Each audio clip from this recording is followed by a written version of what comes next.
You are the expert of yourself. You know what is best for yourself. The issue that people have is not listening to their intuition, or they think they're listening to their intuition, and it's actually fear. It's coming from the place of ego. The ego is there for survival from back in the day when we were out in the wild trying to survive. The ego is there to protect us, to help us. Yes, it's kind of like a friend, but we don't really need the ego in the same way that we did back in the day. Okay, so the ego and the inner voice sounds really different, and you can tell the difference because the ego is very loud, very obnoxious, very urgent, like pressing, right? Because it's there for survival.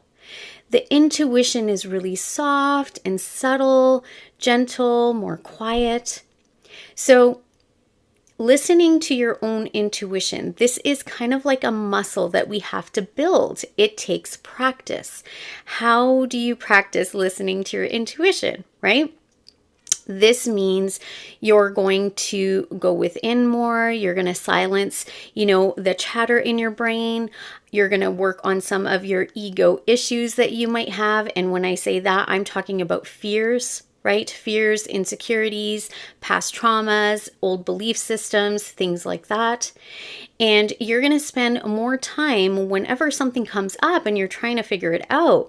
You're going to maybe go into, just even a simple meditation, just going within, nothing, big or extravagant, just kind of going within in quiet, silencing your mind, closing your eyes, going within and setting an intention of, I am trying to figure out, what the best thing for me is for, this situation. What should I do? And you sit in quiet and you try to, let go of all the thoughts that come through to be able to listen to that voice and starting to act on that. Lots of times we'll hear our intuition, but we're not listening to it. What happens is we hear the intuition, we hear that voice inside of ourselves. We might have fear come in really loud, and so we listen and pay attention to that, but we hear that little ningling in the back of our mind, right? We hear that little voice within us, or some people say within your heart, right? The intuition does come from the heart space. The intuition comes from our inner self, right? Or our higher self, our spirit, whatever you want to believe.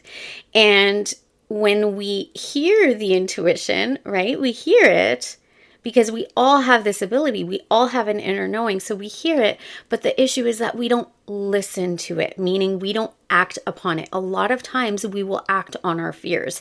And sometimes the fear is so loud because we haven't